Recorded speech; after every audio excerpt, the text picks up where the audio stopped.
Okay, imagine this. You're at a company that sells, I don't know, everything. Mm, From tiny screws to those massive flat screen TVs. right. How on earth do they keep track of it all? Yeah. That's what we're diving into today. SAP S4HANA's Material Master. Okay. Think of it as the DNA for every single product. And just like messing with DNA gets complicated, even a tiny error in this system could cause chaos shipments going to the wrong place, Wow. factories grinding to a halt, maybe even the accounting software going haywire. Yikes, talk about a digital domino effect. Mhm. So to make sure we're all speaking the same language, what exactly is this Material Master? It's basically a super detailed record for everything the company makes or sells. Imagine a digital encyclopedia where each entry is packed with information, not just the name and description, Right? but everything from its size and weight to how it's stored and how much it costs. Yeah. So way more intense than just a simple spreadsheet then. Our source breaks this Material Master down into different views. It's like looking at the same product through different lenses, right? That's a great way to put it. Each view is designed for a specific team within the company. Okay. Take the basic data view, for example.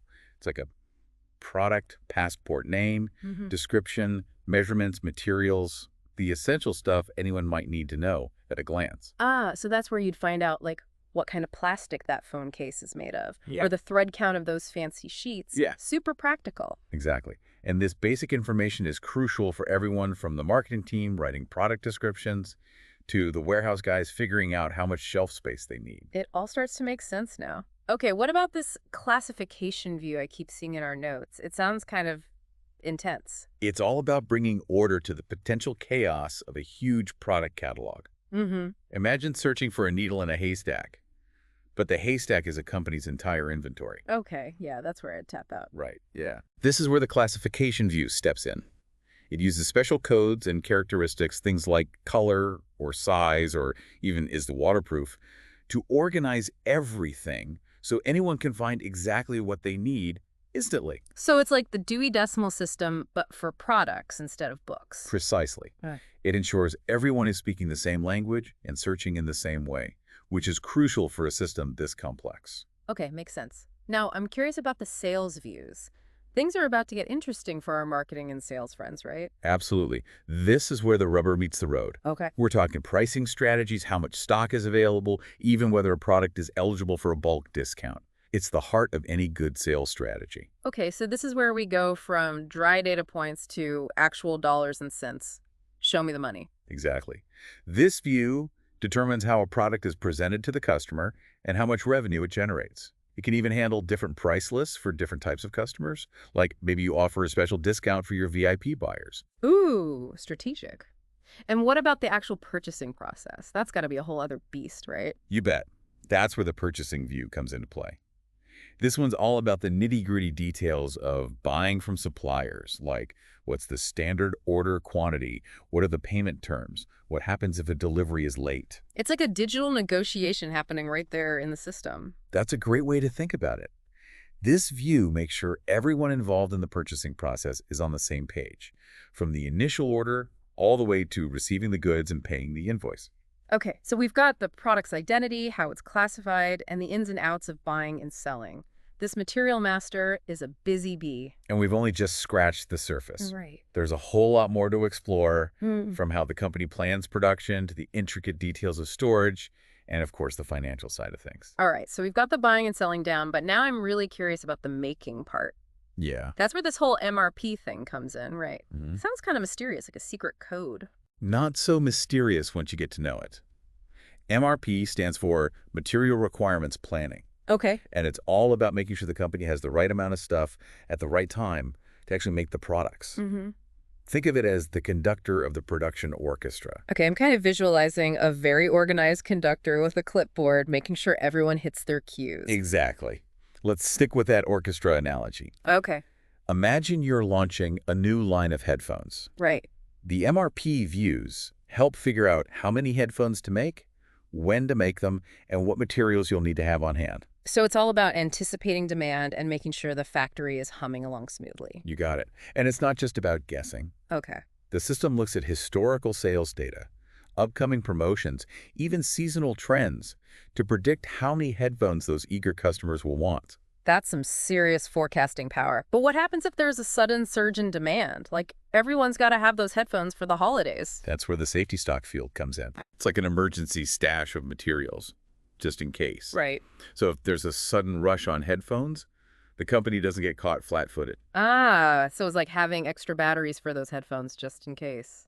Always be prepared. Exactly. Speaking of being prepared, let's talk about the work scheduling view. Okay. This is where we zoom in on the factory floor, getting into the nitty-gritty of how long it takes to make those headphones. Okay, now we're talking about assembly lines and robots and stuff. This is where my brain starts to short circuit a bit. It can be complex, but think of it like a recipe. Right. The work scheduling view lays out all the steps involved in making a product, how long each step takes, what equipment is needed, even how much downtime to factor in between tasks. So it's like a super detailed instruction manual for the factory floor. Exactly. And this view is all about optimizing those instructions. Okay. By analyzing each step in the process, companies can find ways to reduce production time, minimize errors, and ultimately get those headphones into customers' hands faster. Talk about efficiency. It's amazing how much thought goes into making even something that seems relatively simple, like a pair of headphones. Absolutely. Yeah. And once those headphones are made, we can't forget about keeping them safe and sound until they're ready to ship out. Right. That's where the plant data storage view comes in. Right. Because you don't want a mountain of brand new headphones just sitting around in a dusty old warehouse, right? Exactly. This view is all about creating the perfect storage environment for each product. Okay. For those headphones, we need to consider things like temperature, humidity, even how much weight they can handle if they're stacked on a pallet. It's like Goldilocks, but for inventory management, not too hot, not too cold, everything just right. A very apt analogy. And for products with a limited shelf life, like certain food items or even medications, this view becomes even more crucial. Yeah, you definitely don't want expired milk mixed in with your headphones. So this planned data storage view makes sure everything stays fresh and organized until it's ready to go out the door. Precisely. We've covered a lot of ground here, from planning production to optimizing the factory floor and even creating the ideal storage environment. My brain is buzzing with all this new knowledge. But we're not done yet, are we? There's still the whole financial side of things to uncover. You're right. We can't forget about the bottom line. All right, we've journeyed through the entire life cycle of a product, from raw materials to the factory floor and even the warehouse. Now, for the grand finale, it's time to talk numbers. All right. We're diving into the accounting views, right? I got it. This is where the material master transforms from a technical marvel into a financial powerhouse. Okay. We're talking valuation, cost control, Right. making sure every single product contributes to the bottom line. Because at the end of the day, businesses are here to make money, right? Exactly. And to do that, they need accurate financial data. That's where the valuation class comes in. Okay. It's like grouping similar products together for accounting purposes. Think headphones, chargers, and phone cases all falling under electronics. Okay, so instead of analyzing the cost of each individual product, we're looking at bigger picture trends. Precisely. This makes financial reporting much more manageable Right. and helps companies spot potential issues early on. Okay. Like, if the electronics category suddenly sees a cost spike, it's a signal to investigate further. Makes sense. But how do we actually determine the value of those electronics in the first place? Isn't that where things can get a little fuzzy? Not with Material Master on our side. The price control field determines how the system calculates a product's value. Okay. One method is the standard price, a fixed cost set beforehand, Right. which works well for stable markets. So, like, if the cost of materials for those headphones rarely changes, a standard price would make sense. Exactly. But for products with fluctuating prices, like maybe those headphones are made with some rare earth mineral, a moving average price is more accurate. Okay. This method takes into account the purchase history and adjusts the value accordingly. Wow, it's like the system has its own little stock market going on. You could say that. And of course, we can't forget about taxes, always a crucial part of the financial equation. Right. Material Master has fields dedicated to capturing specific tax information, ensuring companies stay compliant with local regulations. It's incredible how this system manages to be incredibly granular and adaptable at the same time. That's the power of the SAP S4HANA Material Master.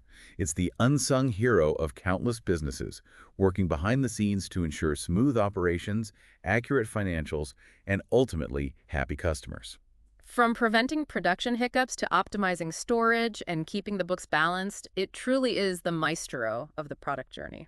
And speaking of journeys, we've reached the end of ours today.